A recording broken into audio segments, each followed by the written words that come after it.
I'm Lindsay Del Carlo, the Trial Garden Manager for Renee's Garden Seeds, and today I'm going to show you how to set up a very simple bird netting structure to protect your young seedlings. And this structure is not just for birds, this is for bunnies that love to come along and eat your fresh seedlings, and also squirrels that love to dig in freshly tilled beds, and any other large creatures that want to come and disturb your nicely germinating seedlings in your garden. This netting, this brand Bird X, is what I find at my local nursery center. Depending on where you're shopping locally, there might be other brands available, but this is what's available at my local store. And this is also available online. The next thing you'll need for your bird netting structure is a roll of 1/2-inch irrigation tubing. This is just a standard irrigation tubing. I find this also at my local nursery center that sells irrigation parts. You can also find them at specialty irrigation stores or also possibly online. And the third thing you need for your bird netting structure is landscape staples. I buy the longer 9-inch landscape staples because we have very loose sandy soil, so I need them to go deeper into the soil, but you can usually find these in boxes or bundles in bulk in different sizes, and you can use shorter ones if you have a more dense soil.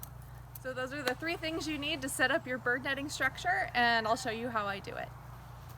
Most of my raised beds that I garden in are about 3 feet wide by various lengths. It's more the width that is important than the length. So 3 feet wide is a great width for raised beds to be able to protect them and to be able to easily reach across from one side to the other.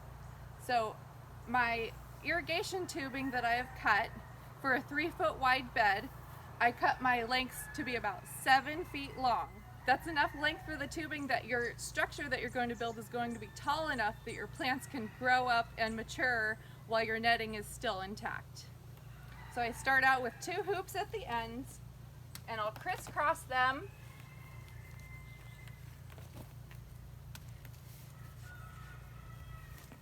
so it makes a sturdy structure, and I have about 18 inches between the hoops. So I'll stick them in at each end. So push them down far enough that they're sturdy. There, and that will hold the ends of your netting.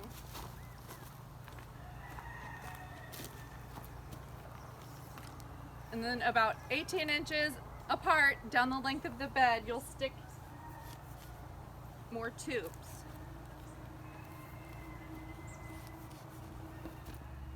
So I have my hoops set up. This is going to be the structure that you'll set the netting on.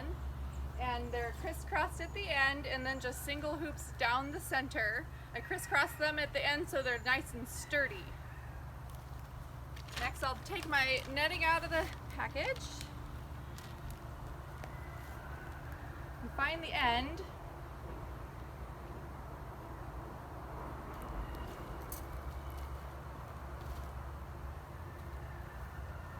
This piece of netting that I have is 7 feet wide by 20 feet long. Netting that's about 7 feet wide is the exact width that you want so that you can roll it up along the sides and stick your landscape staples in, and it'll be nice and sturdy, and I'll show you how I do that. I'll get this unrolled and just lay it over the top loosely. And first thing I'm going to do is tack down one end, and then once it's sturdy, I can stretch it across.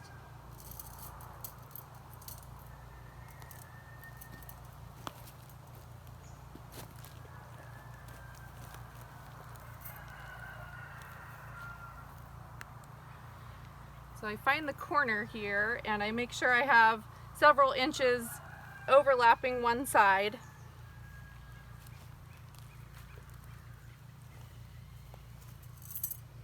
I'll get one corner tacked down, and I'll go get the next corner.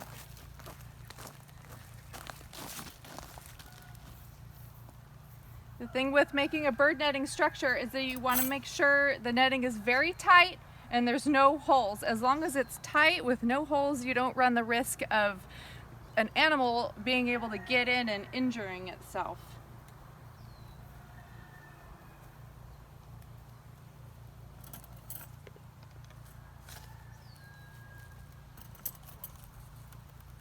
So I try to do one corner and then the next corner and then tack down the middles, and that's the same thing I'm going to do with the sides.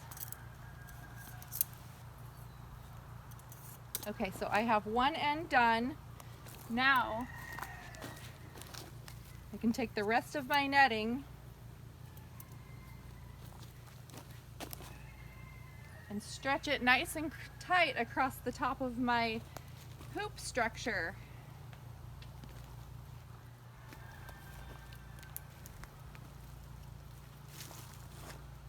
We'll make sure it's nice and straight, and then I can roll up the end.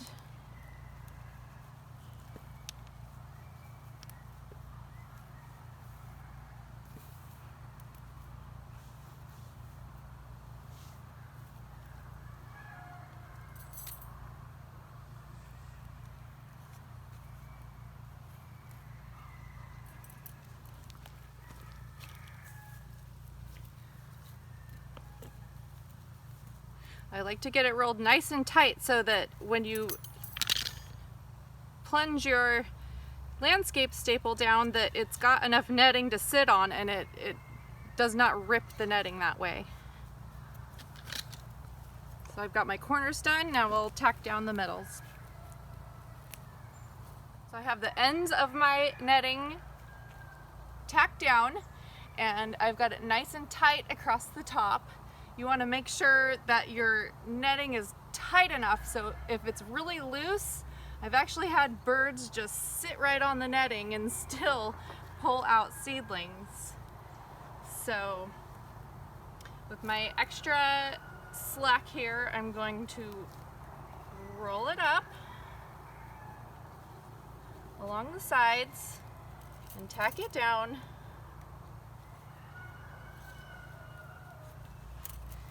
And I put a landscape staple about every 10 inches, 10 to 12 inches. Again, you just want to make sure it's tight enough and you don't have any holes that birds could get into.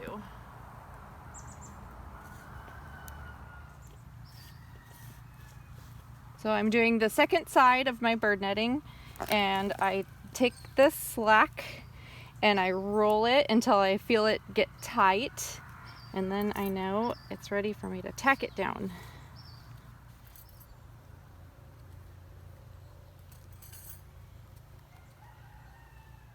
So I finished my bird netting structure. I got all my netting nice and tacked down with my landscape staples, and I've got it nice and tight, so I'm not going to have birds come up and sitting on the netting and pulling out the seedlings. And you'll find this structure is great for keeping out all kinds of animals that find your seedlings very tasty. We're in kind of a rural area, so we have bunnies and squirrels and birds, and it tends to keep everyone out until your plants are large enough to withstand any damage from creatures. Here I have a bed that is ready for the bird netting to come off. As you can see, the plants are nice and big and they're touching the netting. So these are mature enough that creatures that like to eat seedlings will have lost interest in them by now. So I feel like I can safely take off the netting and they'll be able to stand up for themselves. So I'll show you, there's a little bit of technique I like to show you just so you can make sure not to rip the bird netting.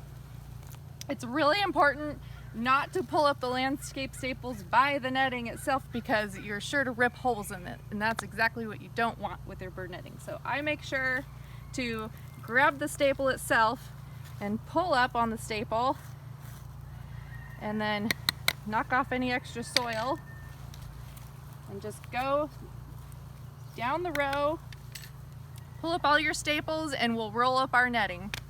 I have all my staples taken out, and my netting, I like to get it rolled up nice and tight to save and use later. So I fold up the ends and then I pull it and roll it real tight. And as I go down the line, You can see I kept one end tacked down so that when I'm doing this by myself, I can just pull it real tight. Roll it, and fold it, and roll it again. And then when I take out my hoops, just pull them out, and you can see that you have soil in the ends, and I make sure to knock out the soil, otherwise when you go to stick them back in the ground, they're really hard to get back in the ground because they're all full of soil. So that's just one little thing I like to do. I hope you found this video helpful, and I hope that it will help you in being successful growing from seed.